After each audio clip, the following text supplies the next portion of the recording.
I need a break. Hey guys, it's your favorite final boy and girl, Alex and Emily, again coming at you in a new episode of Gag Me with a Knife, a weekly podcast where we dissect and shred the best and worst slasher movies. On today's episode, we're going to be talking about 1986's Evil Laugh. And as always, Emily has the original and priceless VHS box copy, so let's hear what the back of that box says. And this is actually very coveted, honestly. Yeah, it's like $400 on eBay. So, if you love axe murders, knifings, and blood and guts, you'll scream as a psychotic killer stalks unsuspecting college students. When a group of best buddies and their beautiful girlfriends decide to rent an abandoned orphanage and clean it up for their very own party house, what happens to them shouldn't happen to you. A weekend of fun turns into horror as one by one they're sliced, carved, baked, and served up in a bloody rampage of sex and violence. And Teen Set says Friday the 13th meets the Big Chill. For one, that is not really what the movie is about. Nothing about the Big Chill. I mean, it's got teen fun vibes and dancing and music maybe, but they're not renting it to clean it up and have it as a party house. They're buying it. Well, one of them is buying it to make it into a new orphanage. If I'm right? It's an orphanage because he's like a pediatric. He's studying to be a pediatric. He's going to be a pediatrician. I think that they're turning it in because to something else that can house children. Yeah, and so he just invited his. I think. Is she his fiance yet, or is just his girlfriend? They're engaged. Yeah, and then their medical friends to come help. All their intern friends. They're just gonna get some free labor. So, what are your thoughts on this movie? Because this is I love this movie. So, Alex hasn't told me what he thinks of it yet. It's my second favorite slasher movie. Honestly, might be my first. I don't know. It's between that and Hide and Go Shriek. So, what are your thoughts? I mean. Okay. So first of all, I actually lost count how many times I was confused. I was watching a gay porn or an 80s horror movie. But that set aside, I did have a really good time with it and a lot better time than the very first time I watched this. One of the biggest factors I think the reason I liked it more this time is I watched it on my computer instead of blowing it up to the size of a 50-something inch TV. The quality was already kind of low and blurry, so on a smaller scale, I could watch it better. So and I had been no surprise the first time I'd seen it. I had been day drinking heavily because it was the 4th of July, so I wasn't really in the mindset of this because I had just finished watching, I believe, Uncle Sam Wants You Dead. So I was just 500 sheets to the wind, sloppy drunk after that horrible cheese fest. But here's what I'll say before we dive deeper into this gag fest. This is basically Scream before Scream happened. You've got your self-aware characters, you've got revenge kills, you've got unique scenes. There's not a ton of gore, but it's still fun. I mean, it just gave off so much Scream essence, and I love my Scream.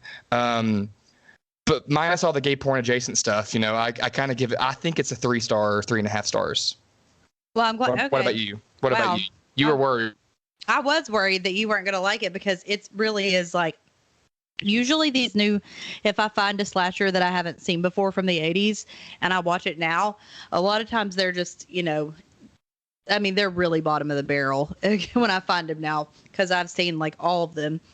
But when I found this one, it was a little bit later than high school. So I loved it. And I thought, what's his name? Sean Williamson? Yeah. No, Kevin Williamson. God, I do that all the time. I've done it. Because of Sean Cunningham. I've done it in another podcast, but I know. I don't, but whatever. So he had to have seen this movie. I mean, because the Barney character, there's like, okay, we should back up and you know, there's some people that haven't seen this movie. So there's a guy, and what's the main guy's name that, I mean, he dies really early. So what's the guy's name that's like renting the house? Jerry. Or not renting it, but okay. So Jerry is in there. All these people are in med school. They're not like, you know, they're not in like undergrad. So I feel like that's a little bit different than just like college students. Blah, we're partying. Right. So there are all these med students, and he wants to buy this house because he's going to be a pediatrician, and it's going to house orphans.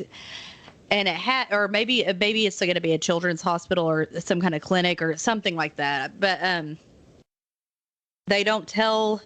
Well, I guess they tell two of the people that are going. But like 10 years before, some guy had been wrongly accused of molesting the kids there. Like they made it up. This kid named Martin. Not kid. He's a boy. I mean, I felt like he was like an older teenage, like 18 or 19 maybe or something like that. Yeah. And so when he got out, he went and killed all the kids in the orphanage. So yeah, I mean, it was like a lot of the kids too were the accusers. Yeah, it was like total, like, you know, that McMartin or Martin, that daycare case that happened like during the Satanic Panic when they were blaming all those daycares for molesting, and all those kids were like coming forth and like making up stories, and it wasn't true. Yeah, it was totally based. I mean, I feel like that part was totally based on that kind of thing. But maybe not, because I was like 86, so that didn't happen till later. Anyway, that's weird. That's weird thinking about, because that's kind of what happened later on in all those daycare cases. Anyway, so they're all there, and Barney is the character that's reading Fangoria. So you already know, like, he knows all the horror tropes. This has not happened in a horror movie before. I mean, I don't think it has it? I mean, he's definitely one of the. I mean, I won't say it's never, but I mean, he's definitely one of the first completely self-aware type characters he is in like, an 80s horror movie. Well, he calls out the movies. He's like, it's like he calls out Friday the 13th and what's the other? Is it he calls out Friday the 13th and some other one of the big ones? Like, I don't think it's Halloween. Maybe not. I don't know, but he calls out two horror movies, and he's like, it's like that, and then we're gonna all get killed, and this is what happens. And he's the one that hears the weird. Didn't he hear the weird tape, which was really creepy? There's a cassette tape of someone talking on it, really creepy, and he hears that, and he knows there's something wrong. Yeah, he's one. Yeah, he hears that, as he should, because this guy, Jerry, they make so many excuses for him not being there, and I'm like, that's not real. Like, you would have known something was. They make about 5 excuses as to why he might not be there, and I'm like, he's dead, and you know it. Yeah, he is super dead at this point. But so, I mean, they're like, well, I guess he just. Why would he like just be in his car and he leaves and he doesn't tell anyone he's there? Like, it doesn't. Everyone's just like, oh yeah, that's what. I mean, they're just so easy to accept that that's what it is. It's just like, no. Yeah. So before we get to that, you're getting to the people who are coming. So Connie's coming with a blonde friend named Tina on a separate car. Love and then Tina. She reminds me of Kim in Hide and Go Shriek. Yeah. Then you've got, who is it? Johnny, Barney, Mark and Barney are in their car. Then you've got another preppy couple with Sammy and Betty coming.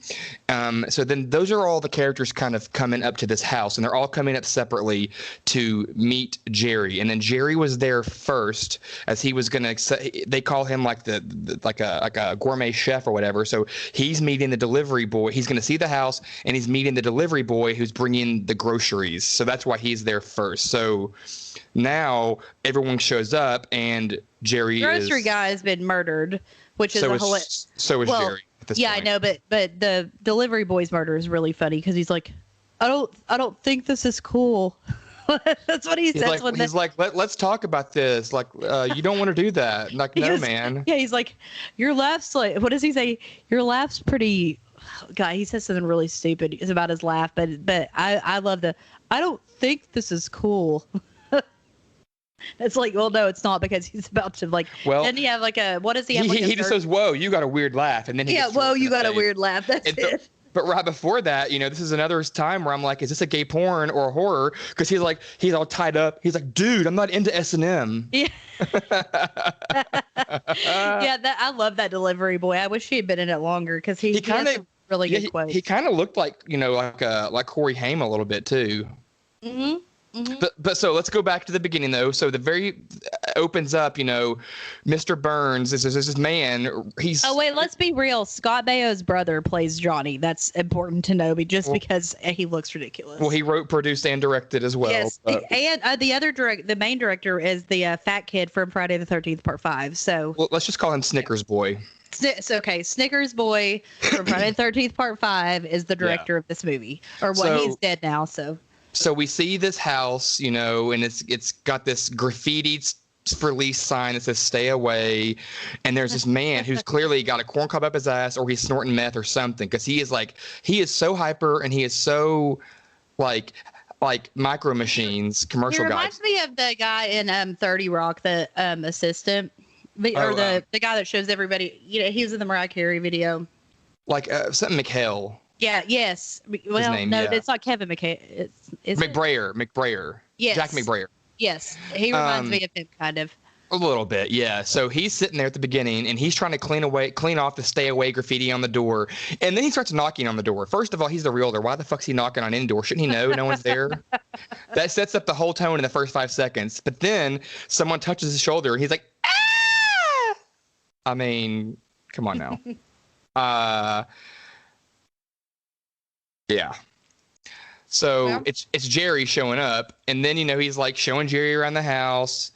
No, he's not. That was the delivery kid that shows up. I'm sorry. Yeah, the delivery kid shows up, not because that was another scene where I'm like, is this a gay porn? Jerry's in it for literally like 1 second. Like he's not even really in the movie. Yeah, so he's like throws this kid in here. He's like, hey, here's the kitchen. Go put the shit away. And then he like puts his hands on his shoulder all like seductively, and he's like, listen, kid, don't steal anything. And I'm like, okay, this is how porn starts once again. But then, then all you see is it's like the tape is on fast forward because Mr. Burns is over here running all over the goddamn house, speed walking. Yeah, I think from the very beginning you see that it's like, I don't know if I think it was kind of almost meant to be a parody. It's definitely a spoof horror comedy. I don't think, but the thing is that even though I love this movie, it doesn't really work as a parody scary movie. I think it's silly. I think that I love it as a slasher, and I think that's maybe what they were going for, but I don't think they really got it, which I'm kind of glad, because I'm not a huge fan of spoof horror movies. So well, it would have been a better spoof horror movie like Scream per se had the actors actually been good. Well, Scream wasn't a spoof horror movie though. Sort of. I mean, it was self-aware. It was self-aware, but it was still a slasher. It's not like a Hot Shots or a Dracula Dead. Yeah, I'm saying like it almost wanted to go towards like Student Bodies or something like that, or scary movie. I think they were trying to be funny, but not spoofy. They're trying to do like a slash, like Scream. They were, before Scream. Yeah. So, but then so the delivery guy walks into the fucking kitchen to put all these groceries away, which is super weird to me in the 80s, but whatevs. Yeah, and he's like, sorry, I couldn't get monkey brain or something like that. Liver. But right when he walks into the kitchen, you see the world's smallest square table just in the middle of the kitchen. Like, is this a tea party for Polly fucking Pocket? I don't even know what that table's supposed to be. I mean, exactly. I know exactly what you're talking about, but I never thought about it. It's a very small table. I don't know. It's not an island. What are you gonna? You could put like one pineapple on it, or something. It's not even. It's like a card table, but it's not big enough to be a card table. Like, why no, it really is like it's Polly fucking Pocket. Yeah, or like for real, like it was just like the orphan children's tea party table or something for two. God, but so anyway, yeah, he makes a thing, a statement. He might say something about monkey brains, but he definitely forgot the liver because he said he didn't have either of those things. Because Jerry comes in and Jerry is like super ragey that there is no liver. He is. Oh yeah, he's like steroided out about it. Like roid raged out of his mind, and then all of a sudden, the music comes and then stab, stab, stab. The funny thing is, when he's getting stabbed, once he's like, it's like there's like this funny almost with the stabbing motion, but once the stabbing stops, like it's still doing it. Like it's like yeah. Does he laugh? Does he hear a laugh during that one? Oh yeah, he's like yeah. And then I was confused. I thought they were trying to put like all of a sudden there's this organ that gets dumped in this bowl on the counter, and I'm like, was it supposed to be a liver? No, I think it's supposed to be his. It's his liver, and then probably it looked like a heart to me. It looked like a heart, but see, it seems like something that like if he was eating monkey brains and liver, like whatever they cook later, like he could have thought it was. I mean, why wouldn't he buy some kind of heart if he was going to buy? Because I think they think it's a pig's heart or something. Is that am I remembering that right? I don't. It wouldn't be if he's going to buy that stuff. I mean, they'd believe he'd buy a heart. I don't know, but like later on though, just a few scenes later when they all get there, Barney walks Barney's over, apparently a chef, and he's now. like, "Look how fresh this heart is. I'm gonna cook it before it goes bad." I'm like, "Wait, what? Who does fucking eats hearts?" And like, I know. That's what I was saying. I was like, so first, Jerry, like going to med school does not mean that you have traveled the world and eaten like all these like brains and livers. Now it just means that you've seen them like in real life and like you've had to like all you've done is study them. It's not like now you're like automatically able to like cook all this stuff like because Barney is too, and I'm just like, what? So why is the freshness of the heart more shocking than the fact that there's a goddamn heart in a bowl on the counter? And you know like, what? If you were a med student, you would know that's a human heart. Yes. Because it seems like they're all about to graduate. It doesn't seem like they just started. They're all like getting jobs and stuff, except for Johnny, who's like turned into an X-ray tech or whatever. But like all of them are like getting their like it's not internship, it's their residencies. Yeah. All of them are. So they're clearly almost done with med school. So wouldn't they know that that's a real heart? I mean, exactly. And I'm just super disgusted. First of all, that they are in whatever they're got to be in their 20s, maybe early 30s. They look like they're in their 30s. I mean, no, they're not in their 30s. They Barney probably are. Barney looks like he's about 40. Yeah, exactly. But like they're supposed to be what? Like I guess 21, something like that. Yeah, and then Daddy Barney's 50. But I'm super disgusted though that they think liver and heart's a good thing. So like, God bless the 2020s and like this pandemic, like and balls. Later we find out we're actually there, but God bless being quarantined and the fact that our charcuterie boards are like life. And I'm just glad that internal organs are like so passe at this point because I can't even with organs. No, ew, and like and then cow balls. Fuck off. Who did then? Apparently, bougie Red Smith. I would have expected it from Sammy and Betty, those bougie ass bitches with their sweaters and their little newsy hats. Sammy and Betty, even though they're like awful characters, I still like them, which is another reason I really like this movie because even the most hated characters, I find something I like about them. Oh well, the most hated character, honey child, it is Mark. Get out of here. Mark is so rude. He's really rude. He really is. So okay, they have dinner. let's go back. But do they find? No, they haven't had dinner yet. Before they do the cleaning montage, which is one of my favorites. Do you want to talk about the cleaning montage? Okay, let's do this. She tells the story first. Connie tells the story to everybody, so everybody knows this is like all this bad stuff happened 10 years ago or whatever. Right. Well, she tells the story up again too with just her and Tina, which is a little more intently, like it like freaking me out. Yeah, but it's really, really. So yeah, like Mark. After some things, Mark comes down with like a little boombox, and he starts blasting these sweet beats by the fireplace, and they're dancing with chairs, they're dancing with coffee tables, they're doing all these things, and then there's just this montage of butts swaying to the motion, like back and forth butts, and like this is not Sir Mix-a-Lot's music video. There's just butts everywhere. Then they start sliding down the stairs, and like okay. So first of all, before we go to that. We did it way better at your house in a sleeping bag and throwing ourselves down the stairs than they did. Please tell me you remember that. Yeah, I do remember that, and I actually did it. I don't think either of us actually. Well, I think you tried and it didn't work, and so I didn't do it or something. No, we did it a lot because at the very foot of your steps, you have a bust of William Shakespeare. No, it might have been, but we also had a bust of JFK, I think. So we were just always. I just remember your parents being like, "Don't break that" or whatever. So or like something. Mom even cared. I don't know why she has that. It's so weird. But yeah, we would just get in the sleeping bags and slide down the stairs, and it was like. Ridiculous. We were scotch taping pillows to our bodies. We did that too? Yeah, I have a video of that. Well, I did have a video of that one. So We thought we made, like Jennifer Jackson was there.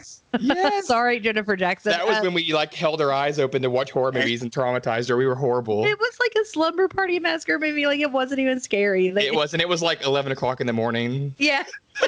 That was fun times, but Yeah.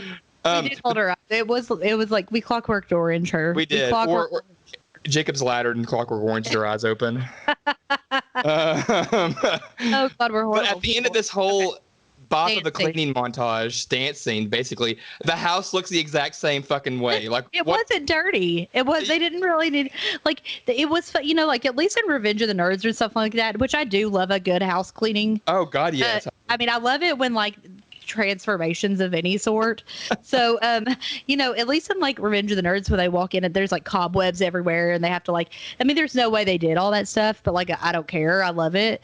In this house, they walked in and it was like, they didn't have, there wasn't one cobweb anywhere. Oh, I There know. was nothing to clean. And then like after they clean the mantle off, then they put this like horse statue or something on it. And so then he starts dusting. I'm like, no, you should have already dusted before you put the horse statue on. Now you got to move the statue and then move it back. Like what? I know. What? They're really, really bad at cleaning. And then there's that one scene when they're cleaning and they just, they're all like, it's like kind of like a Three Stooges thing where their heads are all like lined up on top of each other, but they're cleaning just one spot on the wall, like over and over. And it pans down and they're like wax on, wax off on the Like one little spot on one tile on the wall. And it just, like, that's it. I'm like, you're not cleaning anything.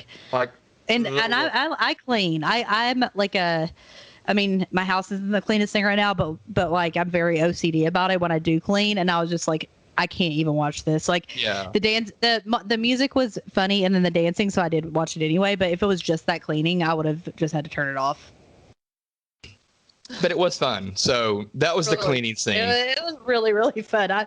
We could talk about that for a long time because it was a blast. It really was. It really was. Those sweet ass beats and those sweet asses shaking left and right. I mean, God.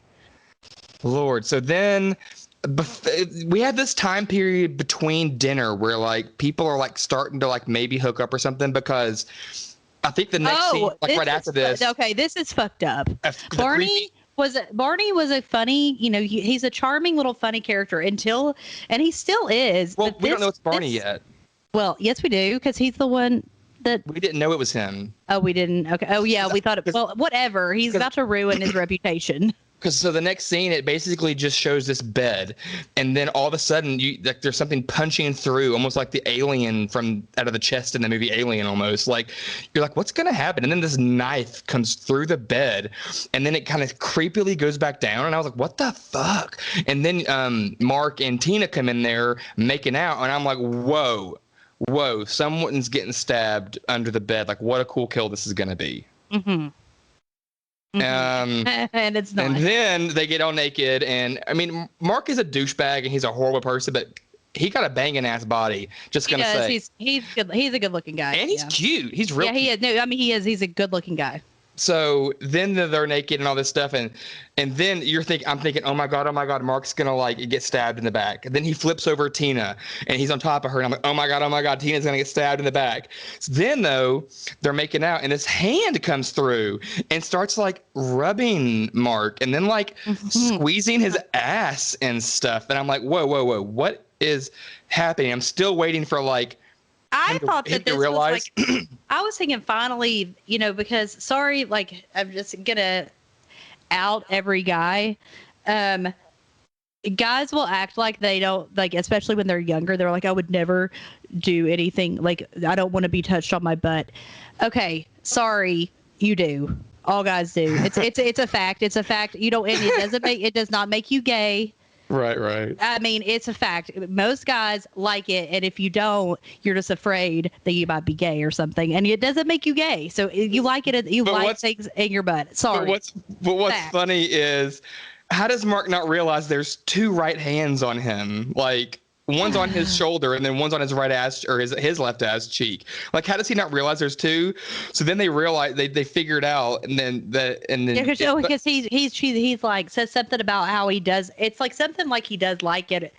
or something. He's like, "What are you doing?" He's like, he's like, "I like it." She's like, "I'm not doing anything." He's like, yeah, she's like, "You're not touching I'm not touching your butt." So then Barney bursts through, and all these things, and he's like, "Dude, it's I thought Barney under the. It's so weird. It is that so weird. Now that is gay. But then he said, gay. He goes, "I thought it was Tina's butt," and I'm like, you think Tina's got a hairy ass? You lying? Yeah. Again, gay porn or horror? Gay porn or horror? That's what I mean, and it's just like, yes.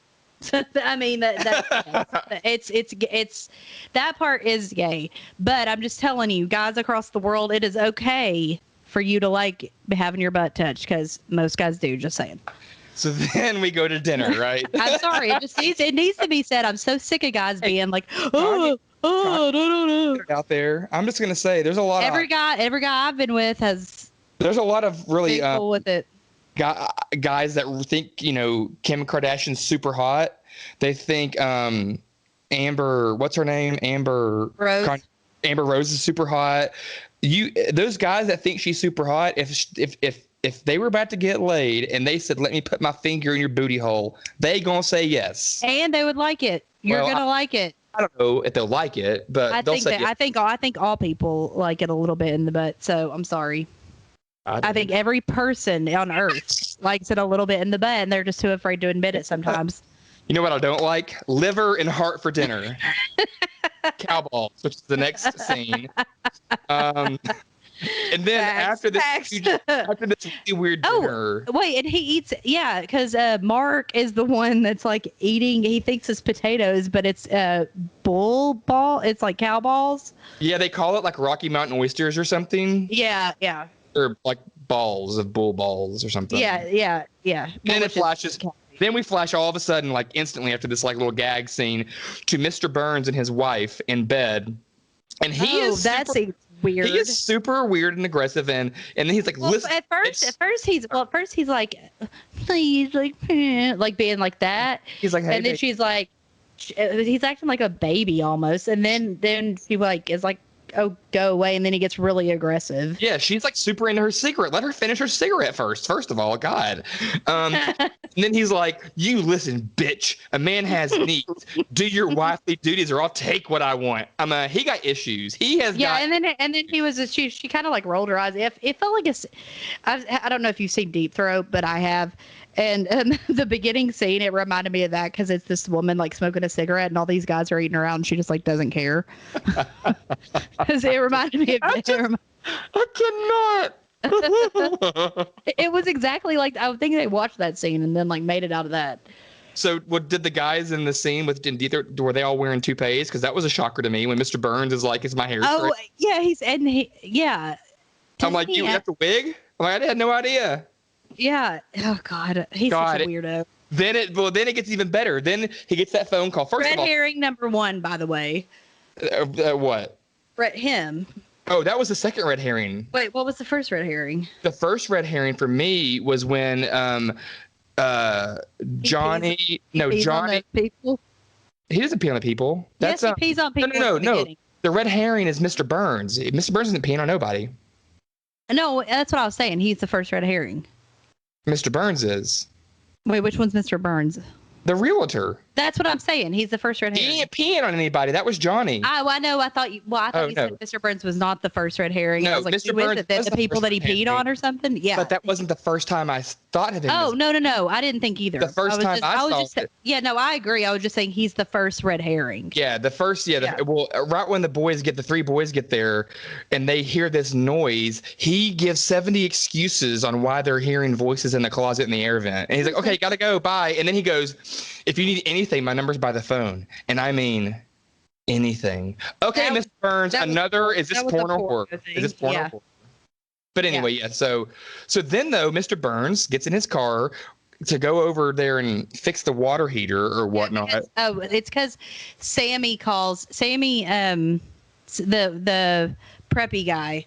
It's Sammy, and what's the girl's name? Betty. Yeah, he tries to take a shower and there's no hot water, so he calls him even though it's past the time that he's supposed to be calling him. I'm in bed at 10:30, boo. I ain't even answering the phone. No, me neither. You can't even get me to answer at 3 o'clock in the afternoon. I answered at 10:30. Yesterday, Brandon, my roommate, couldn't get a hold of me at 8 o'clock p.m. Exactly. I was asleep. So anyway, and then I ain't going over there to like sell a house. Hell no, I don't give a shit. And it took him like, he goes, I'm not coming. It's late. And then he's like, okay, I'll be right there. I mean, listening to William Tell on the way. Oh my god! Yeah. I didn't know if it was William Tell. I knew it wasn't Rise of the Valkyries, but William Tell. It's William Tell, yeah. And girl, it starts off real slow. He's feeling it. He's there for a second, and then it's like he's tapping that steering wheel, and then he is straight up white Joker clown bouncing around, bebopping his heart away and bouncing. He is feeling it. He is feeling this. Has the cop come by yet? Because I can't remember when he comes by. I don't know. He comes by once, and then he's like going to come back later. Right? I mean, you see him twice. You see him twice, and I don't know if he came out or not, because I had it in my notes, because the first time you hear him talk when he knocks on the door with a cigarette in it, or cigar, and I think a photo in his hand, I was like, dude sounds like an actual 80s. Oh, because he's looking for the he comes because delivery he's looking for the delivery guy, but then he's run away for a day before or something like that. 2 or 3 days. I'm like, well, then why are you here 4 hours later, dude? Calm down. Yeah. So I think we have already seen. I think he came by looking for the delivery. Yeah. But then, right when dude is on his way back to the house, Sammy goes downstairs, and that's where he's hanging out with Barney or whatever. But wait, so if he's hanging out with Barney, then he's already started the thing where he has the collar on, which I don't think is that just happened. He has a studded choker and a leopard print robe. Again, Emily, gay porn or horror movie. Because he's doing S&M with his girlfriend on this. But I get it. But he's super pretty. He's wearing a studded, sparkly choker and a leopard print robe. Again, I mean, some people, listen, homo, everyone's into stuff like that. But if I just open my eyes, every time I'm like, is this gay porn or a horror movie? I'm taking this. If I saw this scene and this scene only for 5 seconds, what would I think this movie is? Well, because he's hanging out with the guy, but if you saw the other scene where he's with her and he's like tying her up, then I'd be waiting for the dude to come out of the closet and fuck him while she's watching. Well, then don't watch any of my porn movies. I'm kidding. But then, right after that, we go right to right after that, the rest of them are out swimming. Mark's wearing a black Speedo with a rainbow pattern on it. You know what? Why does he want to call Mr. Burns to fix the hot water when he's all in that position? Exactly. Okay. Anyway. Okay. But Mark. Okay. Cut to they're having a pool party now. And Mark is wearing a black. First of all, Speedos, and it has a rainbow pattern on it. Do I even gotta say what I'm saying? Well, Shep on Southern Charm wears Speedos, but not, I guess, with the rainbow on them. So. But I'm just like. And also the 80s anyway. And then he's telling some dude to start rubbing his body to turn this girl. Oh my God. I love that. It's so funny. It's so funny. But then again, there's a dude tweaking his nipples and rubbing his chest. Okay. Let's go back to how Mark is an asshole though, because he's telling Johnny to hit on their good friend, their good friend's fiance. Yes. Like he's like, go for it. Who cares? They're not married. Like if they're not married yet, she's fair game. Well, okay. Mark, you're an asshole for pushing him to do that. Johnny, you're an asshole for doing it. Johnny's an asshole for doing it. Mark. Okay, so Mark's actually not trying to hook him up. Mark's trying to fuck him over, because then he goes and tells Connie, "Hey, Johnny's got a rash. You're going to be that's just everyone has to tell you what their specialty is in this movie." She's like, "Well." Yeah. Dermatology is my forte, so I'll take a look. So he's just setting Mark up, or to be humiliated, but not even humiliated, to be an asshole. I mean, that's a really asshole move. He's rubbing his nipples and rubbing his body, and then they go up to her bedroom, and dude bro has been missing for 10 hours, and you're gonna fuck her. Oh, no, Bob. Yeah, this guy's just missing, but you all have made 5,000 excuses as to where he is. I don't know why no one's worried. Barney's the only one. But see, the thing is, Barney really is. I mean, I guess he's worried about Jerry. Well, he is worried about Jerry, but he's just freaking out about everything. So it's like. Oh, well, yeah, because not to go back, but right when they got to the house, he was already freaked out. It was he was already where is Jerry? He should be here. He was already saying that. You hear a crash, and then Mark walks into the room earlier when the boys first get to the house, and he's like, "The lamp, I didn't even touch it. it just fell. And then Johnny goes, I hope this place isn't haunted. And then Barney's like, well, I hope a guy in a hockey mask named Jason doesn't show up. Okay, that escalated quickly. I mean, Barney, take a chill pill, take a Xanax. You need to calm your ass down. I mean, Barney is like ready to get the fuck out of this house. Brandy was like Barney. Brandy and Scream is Barney if he like took a Xanax. Yes, for God. Barney is out of control because I think when he comes down, I mean, he's right. He's right about everything, but like he is. I mean, but he's the only one that sees and hears anything, and he is like, but he is so freaked out. Like, I mean, why didn't he just walk? You know, why wouldn't you? If you were that scared, like, why wouldn't you just walk away? I mean, it can't be that far away. I mean, you can walk a mile. I mean, I used to walk a few miles when I was really drunk in college, and I'd be at the bar, and nobody would take me home. And we didn't have Uber. One time I walked on the goddamn interstate. Oh my God, Alex! And then there was one time I walked and I thought it was the bench in front of my apartment complex and fell asleep. But I fell asleep on a bench in front of the science building. So the next morning, I'm hearing the bells on campus and people are like, "Who is that?" And I'm like, "Oh." But I would walk. That sounds like SVU. People would just know if I was gone from a bar that Alex probably went and walked home. But then I would be the dude that dies because I walked home and like the serial killer would get me. Yeah, but see the thing is, okay, so see your point. You made my point. Barney could have just left and walked. Like, I mean, nothing ever happened to me, so he would have been fine. Well, it was the house that was haunted. So not haunted, but you know what? He thought there was like something up with it. So why didn't he just walk away from the house? Exactly. I mean, whatever.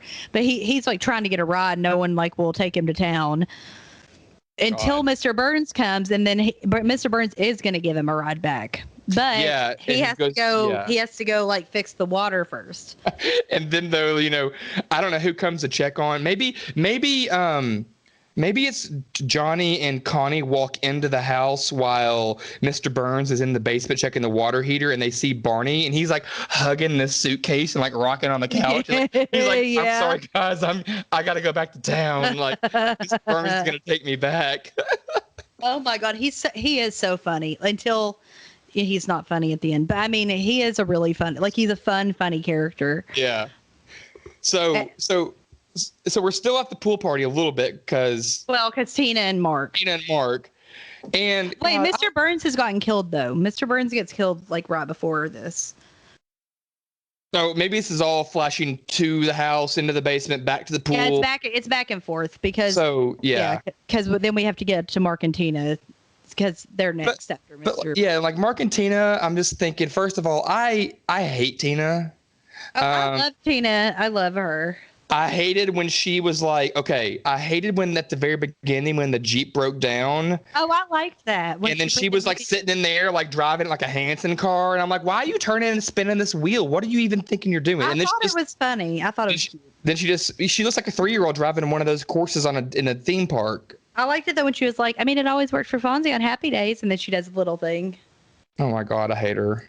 But anyway. I also liked her. Well, I like her later. I like her in her death scene. So. But then they're sitting there, and Mark's sitting there in his Pride Speedo, and he uses the blue balls. And he's like, thing. Yes, which first of all, like maybe people's balls have hurt. My balls have never hurt. That's not a real okay. In 2000, we all know that's not a real, like, I mean, it might hurt, but that's not like a real thing that girls have to fix for you. Shut the fuck up. Nobody needs to fix anything for you. Exactly. And then, he's like, he's like, you're supposed to be a nurse.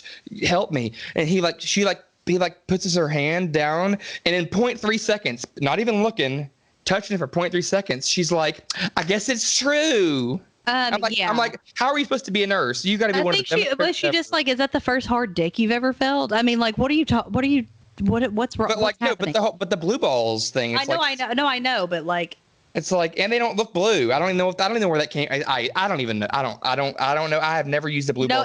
You know what? I'm sure there is a reason, and no, like y'all don't need to tell us. Okay. I don't want to know either. You don't need to let us know don't let us know in the comments. We really don't care. And no one's gonna fix your blue balls but your own goddamn self. I mean, that's come on rude. here. I mean, I think everyone knows that now, except for some dumb guys. Yeah, But, that used to be a thing though. Like, I mean, know. Guys used to say that. I hope I hope they still don't. I mean, I bet you there are some idiots that do. But we've raised a lot of smart men and women in this world that hopefully won't fall for the Blue Balls Act. God. Anyway, but Tina did. But okay, talk about Mr. Burns' death, because he dies while he's fixing the water, right? He dies. So yeah, he goes downstairs, right? Like, he's like it looks like he's in the it's like he's. To me, it felt like he was more fixing the breakers, like the electricity had gone out. But I mean, maybe that's where the water. I mean, I'm sure that's where the water heater. Well, our water heater is downstairs. Our breaker's upstairs. Yeah, I mean, our breaker and our water heater. I mean, mine is in my garage. So I mean, it makes sense. I guess they'd be in the same place. So he goes down there, right? And he's like the camera is like at one end of the room, and he walks to the other, and then somebody crosses paths from the back of the room with the camera, and then makes a noise and laughing, and he turns around. The laughing sound, if no one knew what that was. Yeah, sorry. No, it wasn't like a dying snail. It was a laugh. I don't know what that is. I don't know what that was. So I wanted to make sure people knew that it wasn't just like a dying snail that he heard and turned around. The movie's called Evil Laugh. It's implicit, okay? Or implied. It's not implicit. I meant implied, sorry. But I think the killer takes their mask off, because then he does, because he's like, what are you doing here? He's like, oh, hey, what are you doing here? Yeah. And then stabbed in the chest, stabbed in the chest, stabbed in the dick, stabbed in the dick. And I loved every second of it because I hated Mr. Burns. Facts. So then we get to Tina and Mark, who are going to go have sex now because she's going to fix his blue balls. God. She has to do her RN duty. Like, I'm so glad now, though, in real life, like, as a society, we see nurses as stronger characters and stronger people, and realize, how good we've done, like, with that. So, but in this movie, they are totally throwing her under the bus. So you want to talk about what happens to I do. Talk about them. Have Sammy and Betty already? They've already been. Oh yeah, Sammy and Betty have been killed because I guess the killer hides in their room, and when Sammy goes back upstairs in the closet.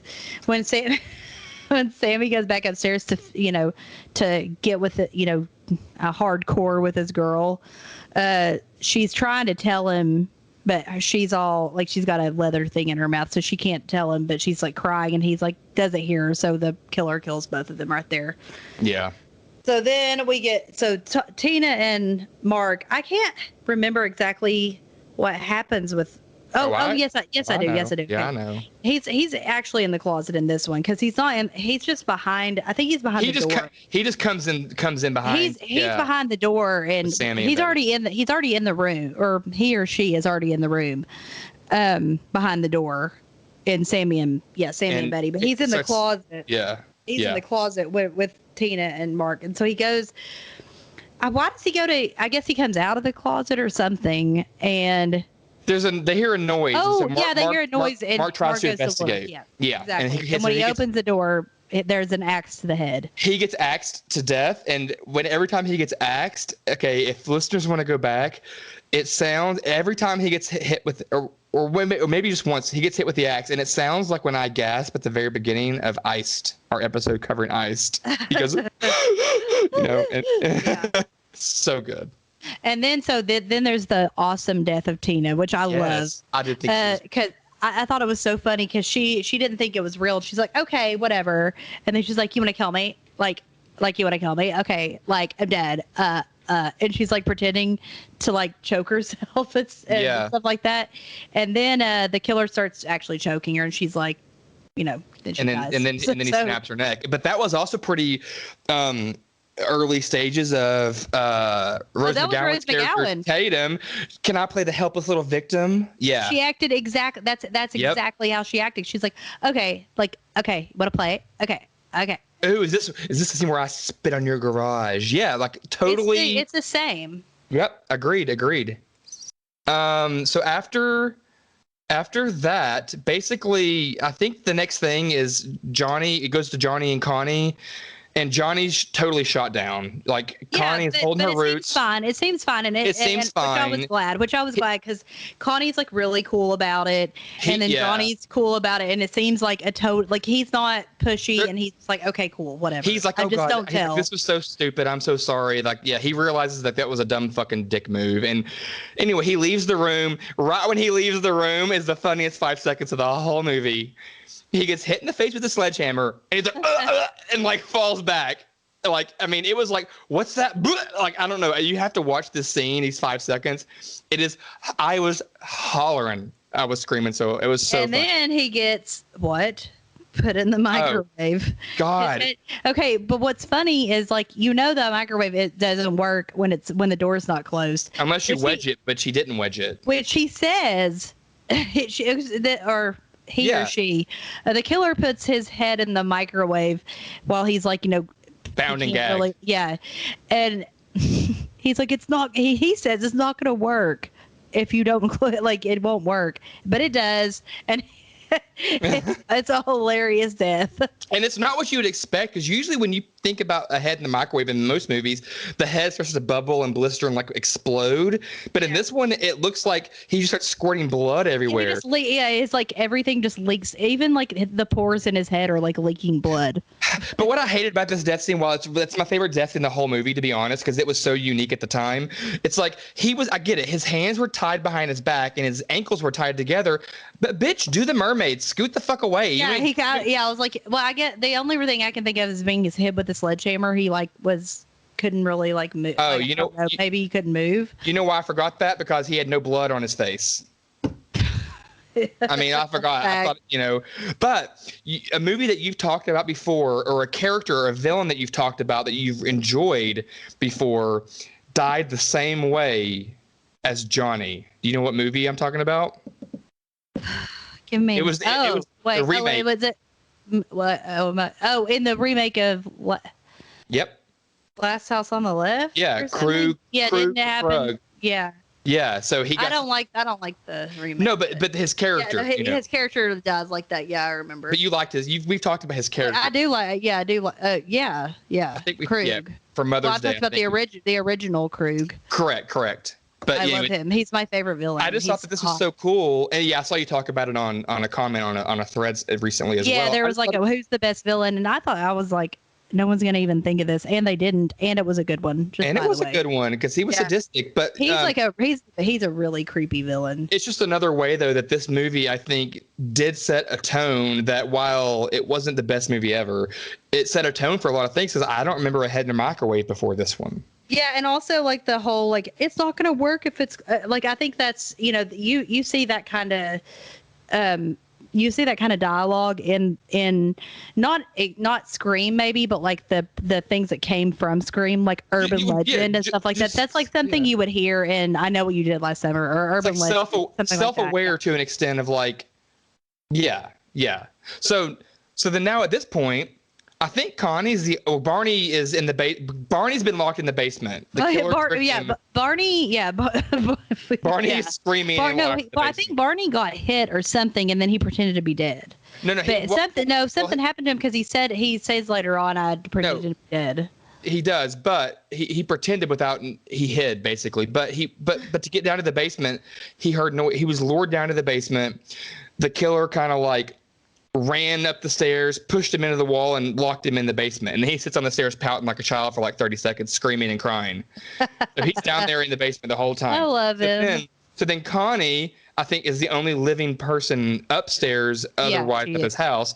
So she opens the door. It's kind of like your whole final girl scene. She starts finding and the death scene is not. I mean, the chase scene is not like it's long enough. It's not too long. Right, and then but the worst, the only follies that whatever the things that fucked me over that she did, she calls 911 and she's like, I need to speak to the sheriff. Oh wait, we haven't even talked about the sheriff. Well, we don't need the sheriff dies. Oh Yeah. There's like an off scene, and it's kind of comedic too, where the sheriff dies and the guy that's like with him is like, That's true. I'm sorry. and he's like watching the sheriff, and he's like, there's someone in your car, he's like telling him. It's kind of like Scream as well. It's like, Yes, yeah. I want to know who I'm looking at is what he says in Scream, but then the guy's like, because I want to know who's in the back seat.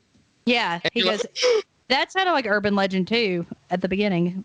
oh my God, yeah. Like It's the backseat, Backseat high beam, killer. the high beam story. yeah. So I forget. Yeah, sheriffs always die. Whatevs. But she's calling for the sheriff, and I'm like, first of all, did they not have like 911 What's Your Emergency Dispatch in '86? I don't know. They didn't. They did. I don't think they did. Yeah, that's a weird thing. I can't remember. I looked that up one time because it happened in another horror movie, and I was like, what the hell? Like, why are they calling these like random sheriffs and So stuff? maybe when you call 911, it actually just goes straight to your local police office. No, they used to not even have 911. It didn't come. It didn't come to like the 90s or something like that. Well, she called 911 and then got to the sheriff. Okay, well, they might have had 911 then. I don't know. It's like the late 80s. Or isn't that weird though? That before that you couldn't, like, there was not like a number. I just find that so creepy. That is weird. You would have to know your like local sheriff's full number. Right. You couldn't call it. Isn't that weird? Oh, this is creepy. Yeah. So that drove me crazy. But that right there, I attributed to the sign of the times of the whatever. But then. The sun is high and it's a sign of the time. Sorry. We ain't here for that. I love it. Sorry, Harry Styles is hot. Oh, I love it. So, but then the only thing that bothered me, she's like, who is that? And like, clearly this shadow that she sees, like 500 yards away down the hallway, has left the hallway. And she wastes 2 goddamn bullets. Oh, yeah. Where'd she get the gun, though? I can't remember even that. Where'd she get the gun? Where did she get the gun? She like had this gun. I don't know. Whatever. I was fine with it. I was fine with it. I didn't think. I've had some wine today. I don't remember when she got the gun. I'm sure there's a moment. I'm sure it happens because I didn't have any issues when I watched it. Like where it came from. She didn't. It came from somewhere, but it did. It did. Anyway, so then she goes to the basement, and I'll let you talk about this. I think what happens when she goes goes down the steps, and what happens. Okay. Well.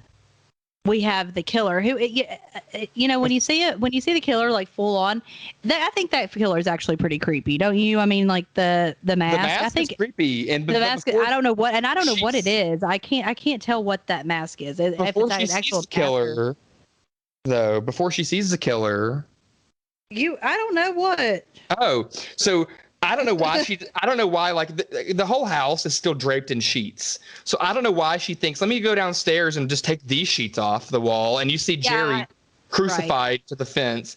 And then you see Betty and somebody, because you don't see Betty die on screen. She dies her body. Her body's there. I'd forgotten about that whole thing, but I do love that in movies because not all slasher movies do it, but I do love slasher movies where they have the moment where the final girl finds all the people, and not necessarily. I don't like it when they're like. I mean, I do like it, but not as much when they're like in Sleepaway Camp 2, they're all in that one room. I like it when like I think it's definitely one of the Friday the 13th, maybe part 3, where every single part, like she turns and like a body will fall, and then she like goes over here and a body is like behind the door. Like I like that. It might be. She was traumatized. Girl was scared as hell. It might have been 3. Yeah, I think that was the one. But I like it when they find them in different areas, and they like one will fall, and one will be like she opens the door and there it is, and then one opens like the ceiling, something like that.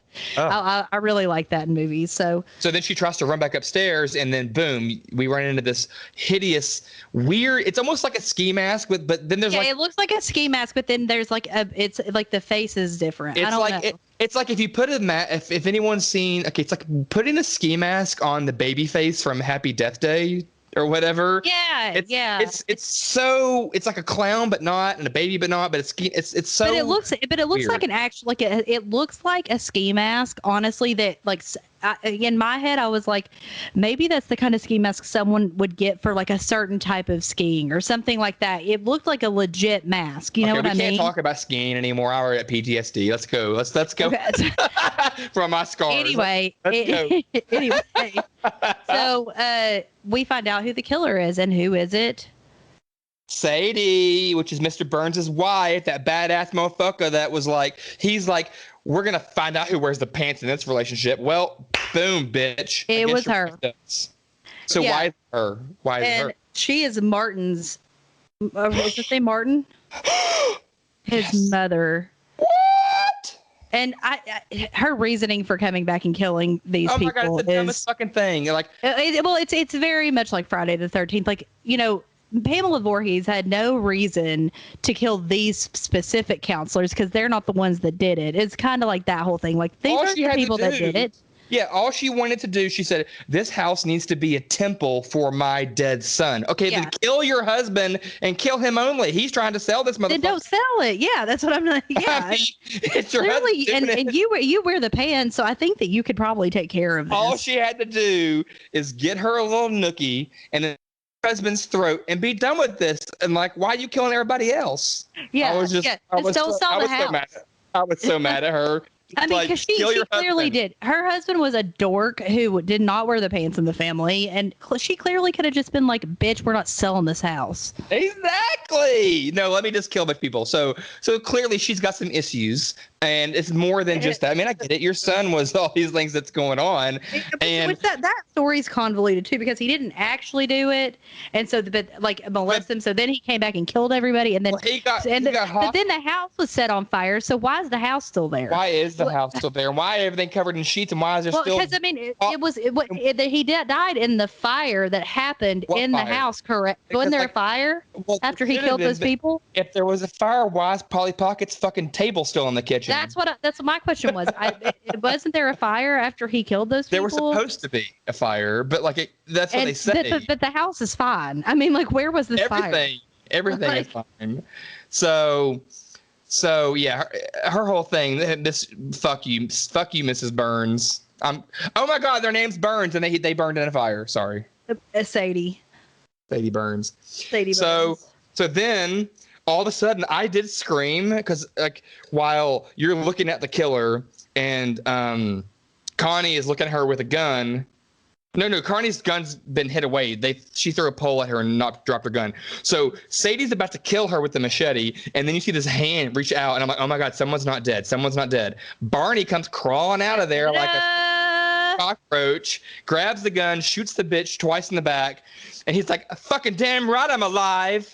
I'm like, whoa. I'm like, you waited 3.5 minutes too long to be hiding, but it worked out, thankfully. It worked out well, thank you. Yeah, yes. He really should have come. Well, and so we think Barney's this really good guy, which we think he is the whole movie. And then, so you think the movie's over, right? That would usually be the end of the movie. Okay, the final. You're going to talk about the second ending. I'm going to talk about the ending I thought was the ending. Okay, so this is the first ending. Right before what I know you're going into, you're like, holy shit, because it goes back to the basement, and then Sadie opens her eyes. Yes. And raises her head and starts laughing, and I'm like, oh God, this bitch, they never die. Well, then she collapses to the floor. I'm like, okay, here's going to be the credits. Nope, here ain't the credits. So what happens next? So we cut to. Yeah, I guess I don't know how much later it was. Only 2 weeks. Yeah, I thought it was pretty soon after because they're still on therapy. They're on the radio. The radio's on or something, and they're telling the story about it. So she's Connie's in the shower at, I guess, presumably her apartment or something like that. I don't know. Not that house. So not that house. So she gets out of the shower and she is kind of freaked out. I guess she hears some stuff, and then she goes to the door, and no one's there at first. Yeah, so she opens it, and there comes what you think it's the same outfit the killer was wearing the whole movie, coming after her. Yeah, but I hate the way that she's all like, "Stop! No!" Yeah, she fought this bitch earlier. But she's just backs herself into every corner around this entire carousel of an apartment. Thank God the apartment's a circle because she's like, no. It's like Lou Ann's Lake House in Real Housewives of New York. Oh my God. And she keeps going into every room. No. I'm like, close the goddamn door, honey. Close the door. Well, at least give yourself 20 seconds. Close the fucking door. Anyway. Yeah. So, well, then the killer is a little bit different. It is it's acting different. Yeah. Then takes off the mask. It's Barney playing a practical joke After he stabs her with a fake sword. Yeah, well, yeah, he stabs her, but it's like a paper sword. So and she's like, "What the fuck?" Yeah, and she's like, she's freaking out, and then he walks away. And he's like laughing. I mean, he's uncontrollably. Okay, for one, it was a fucked up joke. Well, I think he's struggling with his own PTSD as well. But he is dying over this. He's like, I can't believe it. I think that they were extremely traumatized. Him more than her, I think, was. It's just showing the differences between final boy and a final girl, and like how people can interpret a situation differently. He went off the deep end and had a psychotic break, while she was basically what you can see like reclaiming her life until his shenanigans. Then she reaches for the scissor. There's scissors, and then she goes after him, and we don't really see it. You assume that he's being stabbed. But he's laughing while she's screaming. No, she's laughing. Sorry, yeah. Yeah, she's laughing. He's screaming. And that's the credits. Credits roll. Credits roll. So, I love it. I think it is. It came out in *86. Yep. And so we have a few little fun facts about it. I've already talked about a few. So, one is that Scott Baio's brother wrote and directed. He wrote and produced it. I don't think he helped direct it. And then we have Dominic Brascia. It's something like that. He was the director. He's the director, and he was the kid that it's eating the Snickers in Friday the 13th Part 5 that starts the whole blood shedding in Friday the 13th Part 5 when he gets killed. And then what's funny too about and apparently all of this he's dead, but apparently he I don't know where I'm getting this idea, but I've heard it somewhere that he didn't like talking about this movie very much. So what's funny too about this and him directing and doing the producing and screenplay alongside of Stephen Baio, like, is it Stephen Baio? Yeah. He directed this. So when we see Martin, we said he has Fangoria, but the on the cover of Fangoria, it's Friday the 13th Part 5, A New Beginning, because this was 86, that was 85. So I thought that was cool, and like that's a really good nod. I wonder if he was. Well, okay, they probably filmed Friday the 13th Part 5 in '84. Or early 80, or early 85 if it came out in late 85. I'm not sure, because those movies were real fast. Like, they made them real fast. But so he must have just gotten done doing that before he started directing. Friday the 13th came out in the first quarter of 85, so it was like February or March. So he was in it in 84, and I'm assuming they probably filmed this in like late 85. Yeah, and like sometimes these people would throw in Fangoria and Rue Morgue and all these things to maybe get like a shout out. I haven't seen that hadn't happened, but at this point. Not at this point, but people did throw in bullshit like that to try to get noticed by those companies as like a. That was before people like gave a shit about all this like sponsoring and ads and all this nonsense. But the fact that it was an episode or an edition with A New Beginning, it was his movie. Yeah, it was his fucking movie. I thought that was real cool. And I just wonder how he went from like acting in that one movie to being a director. If he was always I don't really. I just wonder if he still had a Snickers in his hand. Probably. I love Snickers, so I would too. Okay, so well, I don't, because I don't like nuts in my chocolate. Really, you know that. I don't. I know it's weird to say. I'm gonna start introducing this episode. Hey, it's Alex and Emily. She does not like nuts in her chocolate. I don't. So I don't. Okay, so we also have Ashlyn Gear, who played Connie, and she she refused. That's her porn name. Oh. I know Ashlyn Gear was her first name, I think. Oh, was it her real first name? Yeah. No. Sorry. She was Kimberly Ashlyn McCarney, and then she became Ashlyn Gear. That's right. Okay. But she's credited in this movie as Ashlyn Gear. No, it says Connie as Kim McCamey. Oh, right. You're right. Sorry. She changed her name. They had to change her name for You're Gonna Tell Us Why. Because she became a porn star, so she had to change. Huge porn star. And she refused to show her breasts in this movie. That was actually like, she said, I'm not going to show my boobs. and then she became like one of the biggest porn stars ever. I mean, power to you, but she wasn't like she wasn't. She looked like a girl next door to me, like, in this movie. Me too. Yeah, but like also, but so does so does Kimberly. Is that her name in Summer Party Massacre 2? And she was like a huge Playboy model and stuff. But she was a Playboy model before and had the nudity clause. It was a different, like, it was a role. It was like a flip here. But yeah, it was just interesting, like, power to her. But like, maybe she wanted to be an actress and it didn't work out, and so then she was like, well, sex is great, pay me for it, bye. I mean, true. Okay. So I am going to talk fucking celebrity here. I'm going to talk very quickly about Karen O'Brien. She played Betty. She's like done tons of like Coca-Cola spots, but now I just think this is really interesting. She's her main thing is she's a huge human rights activist for modern day slavery and human trafficking. She's like a huge advocate for it. So I wonder if she has any connection, like personal connection to that. Because a lot of times, the people that are big in it do. But yeah, anyway, I just thought that was interesting. So I'm going to look into that. I do like that. Yeah. Okay, so Tina, the girl that played Tina, she is famous for being she was dubbed the Hollywood Super Madam, Sasha. And she was she's compared to Heidi Fleiss. I mean, like, basically she was the West Coast Heidi Fleiss, and she employed over 300 girls. Didn't she employ Heidi Fleiss? No, she did. She did. She employed Heidi Fleiss and catered to over 1,000 clients worldwide. And so then she was subsequently arrested, and she was sentenced to 3 years in Central California Women's Facility at Chowchilla, a maximum security prison with death row inmates. But she was paroled after 22 months and released. So this has happened in the 2000s. Wow. And all I can say about this is whatever. Decriminalize sex workers. Decriminalize sex work. For real. Supporters argue that there was a hidden political agenda that surrounded her entire trial as it was an election year and she had no priors or arrests. Her family had been told she was going to a boot camp for first timers raised in the. I mean, like that. Yeah.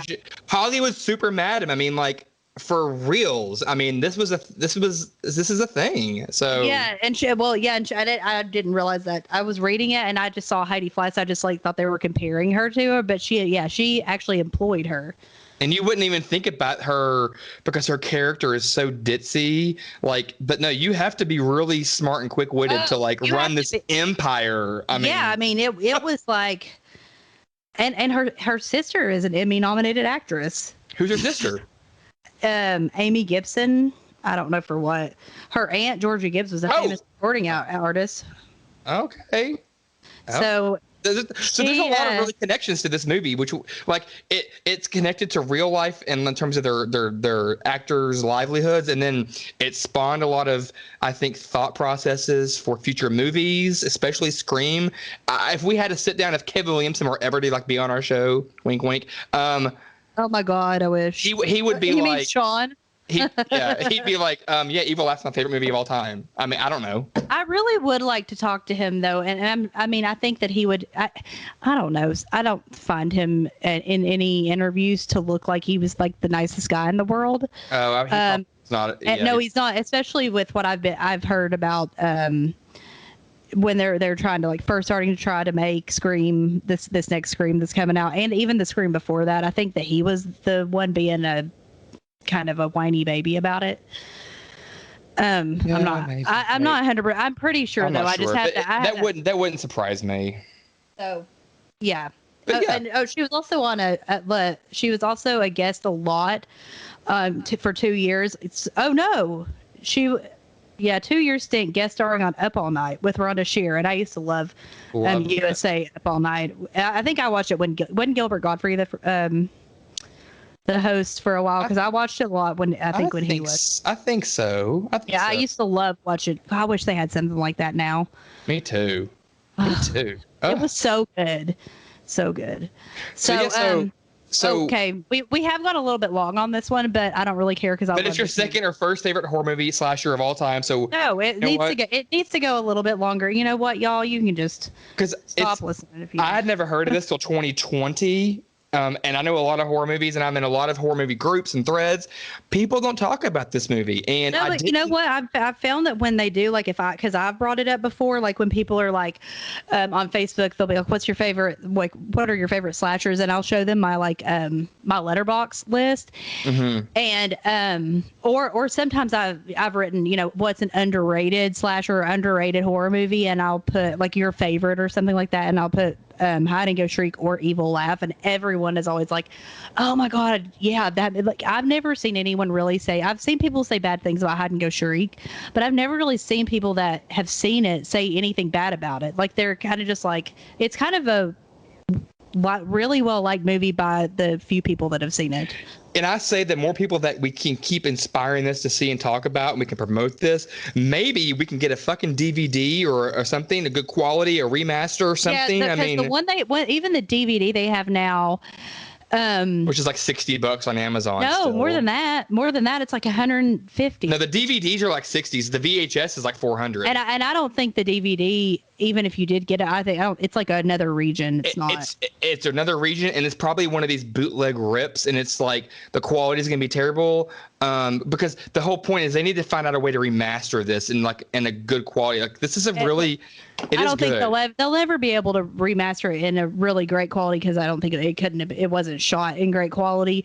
But I was gonna get like another copy off eBay, and it was like, I don't know, it was another VHS copy, because I have mine, but it's kind of raggedy, so I was gonna see if I could find a better sleeve really for it. Oh, and yeah. It was like, and so this guy was selling it, but then I realized everything was like in another language on the front. It was like still like $75, but I was like, I don't know. I had some extra money. I thought it was worth it. That was dumb, and I'm glad I didn't do it, because whatever.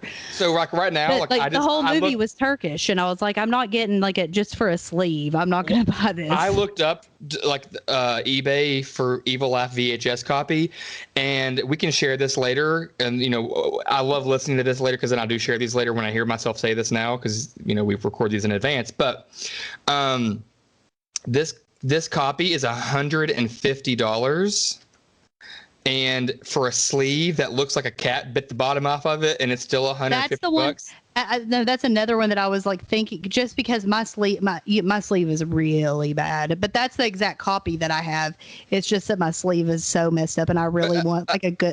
Someone bit the bottom of it off. That's an awful sleeve, but it's better than the one I have, honestly. But I will say, I would rather eat the VHS box copy sleeve than bull balls or liver or heart. True facts. Okay, so I'm gonna give it. You need to go No, you rate yours. You do. You go. I give it a 4.5. Woo, child! I love it. I love it. I think, even, and the acting is not terrible. I mean, the acting is what it's supposed to be. It feels like the rest of the movie. Yeah, and the VHS box copy that we're looking at that we'll share, it looks like a Christopher Pike cover to me. It does. It's so fucking cool. And talking about it with my bestie made me like it more. Because I think watching this together would have been the ultimate. Oh to be honest. God! Wait, well, you know what? Next time, when all this like pandemic. Oh, I got my first round of the vaccine today, by the way. But maybe I can come visit you when I'm totally vaccinated, and we can. That'd be so fun. Oh my God! So yeah. Oh, watching this with you would have been a lot more fun. But I did watch it today from a different landscape and a sober lens as well. And it's a really good movie. And again, watching it I didn't even maximize to my screen, because I have like a 38-inch monitor. So it was normal small size. Blowing it up makes it so blurry and hard to even enjoy than focus. Well, that was the copy. That was the copy I sent you. The other, it's still kind of that was the copy that I got off the internet. But the VHS, if you have the real copy, it's not as blurry. But also blowing up to a almost 60-inch TV was excruciating, because it doesn't work that way on digital sometimes. But knowing to watch this, and knowing again, because you did not like my first response to this reaction to this. No, I did not. You didn't like it.